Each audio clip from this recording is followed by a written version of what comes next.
What's going on? What's going on? Are we filming? We're doing we're doing a video today. I forgot. Yeah, YouTube. Anyway, so welcome to Reptastic Adventures, and kind of caught me off guard, but it is what it is. This is the spotted pond, and I'm putting a cap on the top of this because we've had issues with turtles, spotted turtles, getting in the corners, which you should do if you have a pen. If you have a turtle pen, you want to make sure that you have something here in the corners, especially because they will climb like Spider-Man and get up and get into another pen. Now, because I've been late to do this, just because their pen is surrounded with other pens and the walls are just way too high, so if they get over here, we'd find them and put them right back. But I'm taking care of that now. I had some free time, so I'm going to finish putting this cap on. I'm going to do the cap over there on the ornate box turtle pen as well, and also the pancake tortoise pen. And then we got to get more rocks. We're going to get more rocks in here for we'll cover the liner. Need some bigger ones. Going to order those too. So there's a lot of things that are always needed to be done here at Reptastic with all the maintenance and all the enclosures. There's so many of them, and there's always something that is going, needs to be fixed, needs to be adjusted. And then when you acquire new animals, sometimes you have to, finagle things so that doesn't get out, especially if they're larger. But I know what we can do. Let's go over to the tortoise pen. I'm going to show you guys, believe it or not, there's my peacocks right there. There's my female and 3 young ones. Look, they're growing up pretty quick. They're almost half the size of mom, I would say. But yeah, let's walk over this way. I want to show you guys something. Hopefully he turns up. I know some of you have seen some of my Instagram reels where the iguana got out and I was able to catch it.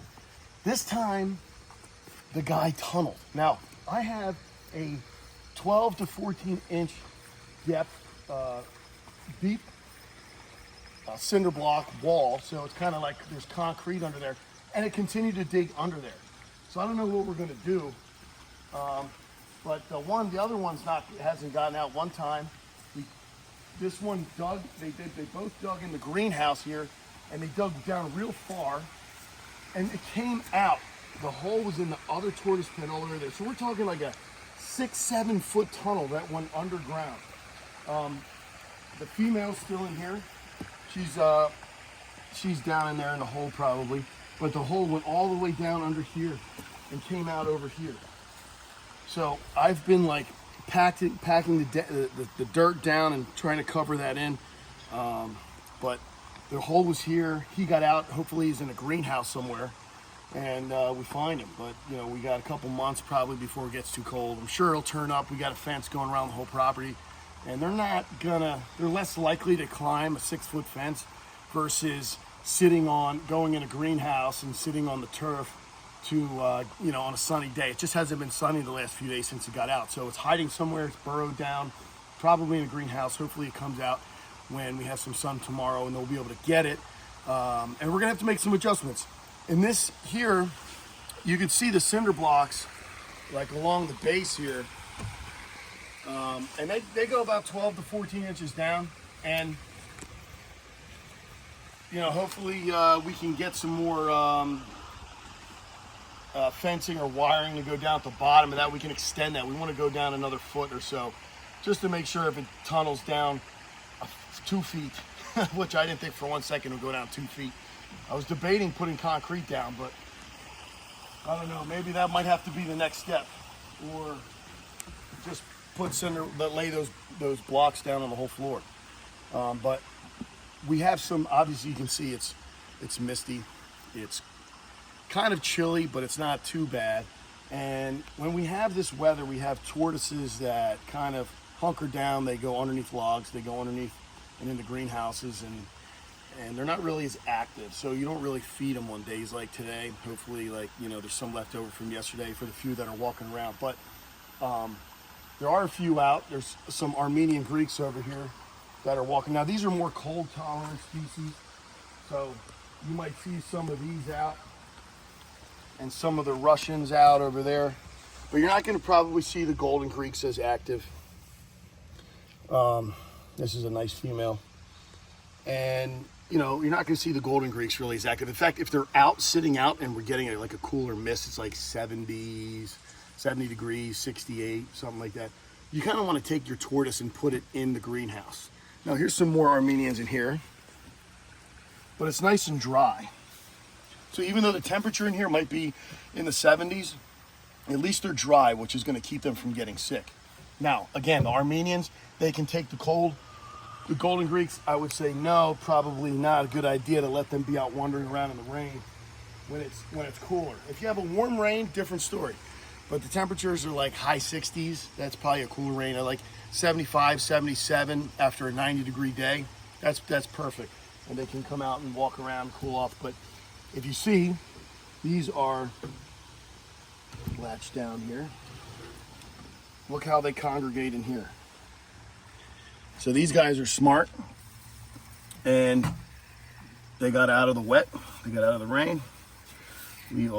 Everybody looks healthy in here. And this is kind of where they're gonna brumate in the wintertime. I'm gonna barricade them in and keep them from walking around. Although I had one this past winter burrow down underneath a log and over in that pen over there, and it totally made it. It was totally fine. But these are definitely a cool species that you can keep outside year round in Jersey. I always have these greenhouses cracked a little bit right here, about like an inch or so. So on the sunny days where it's 82, 84 and above or whatever, that excessive heat at the top can get out and doesn't get scorching in there like, you know, 115, 120 degrees. There you have these tortoises, sometimes they are not the brightest, and they'll just sit in there and cook. So you got to be careful. That's why I always have these cracked in the hot summer. But yeah, here's the golden greek pen, guys. There are no tortoises walking around, and that actually makes me happy that these guys are in these greenhouses. I just added this one and that one over there because these two are both golden greeks that are more sensitive to the wet rain, the colder temperatures. So I like to keep them dry as possible. So again, you know, the more cover you provide your tortoises, guys, logs, greenhouses, the better they're going to be. You're also creating visual barriers for them not to see each other. And when that happens, you actually create more of a naturalistic environment for them, because the more they see each other, the more stressed out they can get, especially when it's male to male or male to female. Female to female is not as bad, you know, but we always want to try and create the most naturalistic atmosphere for these animals so they can thrive well and breed well. You have the Hermans, Eastern Hermans over here. Now the Eastern Hermans can do this with, they can handle the rain. They can handle the cold or the wet rain. Even though a lot of them are burrowed under, they're more cold tolerant, like the Armenian Greeks are, and the Russians. But still, Russians need to be able to get dry, believe it or not. If it rains, even if it's a warm rain for 3 days in a row, and these animals are not able to stay dry, they will die. So we got to make sure that they always have that availability of shade and escaping the rain. All right, so one thing, I know some of you guys have been following me Instagram, and I've seen the newest member here at Reptastic, which we're going to do another video on later. It's my amazing little baby Kinkajou, which is over here. And I'm going to show you the enclosure real quick. Now, she is sitting up underneath the light because obviously it's colder.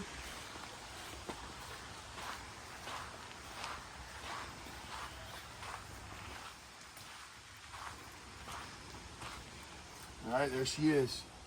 She's kind of under here, underneath the heat lamp here, because it's a little bit on the colder side. But they're nocturnal, so she is not really active. She's a little scared too. It's still a new enclosure for her, but look at how big it is over here. It's a very large enclosure. We're dealing with 10 foot by 10 by 8. It's 8 foot by, it might be 10 by 12 actually. 10 by 12, and then we're looking at about 12 foot high down to 10 foot high. So a lot of climbing areas for it to go and wander about up top, and obviously at night because it's nocturnal. But I'll show you real quick, up close and personable with this amazing little girl. Hey.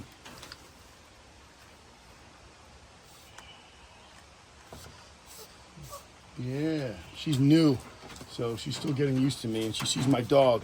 Callie, get down.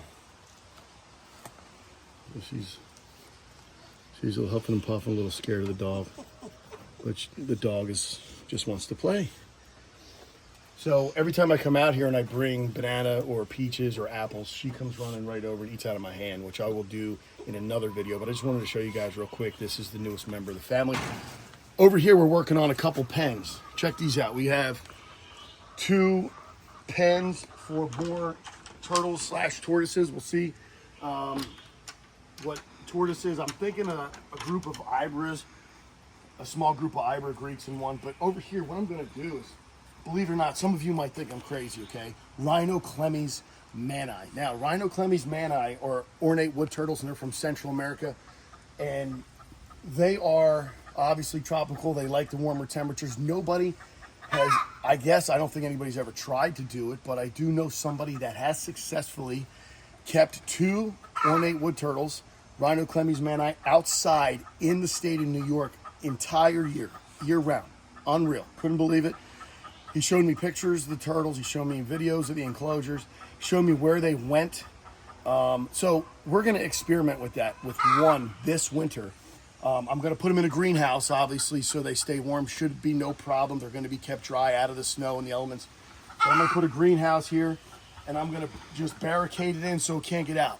If this turtle does thrive and does survive, which I think is going to be, because of, you know, somebody else that has done it with 2 and has never had any problems, we're going to bring the whole group outside. Why not? Why not bring a whole group of turtles outside year round if they can tolerate it and they're okay with it? I think that's pretty cool. So it also gives them natural sunlight for most of the year instead of just parts of the year. But that's what we're working on here. We're going to do some more planting, greenhouses, logs, all that. So stay tuned. We're going to be doing another YouTube video when we get to that point. But that's all I have for today. You kind of caught me off guard. I had no idea we were doing, you know, a YouTube video. So yeah, hope you guys are doing well.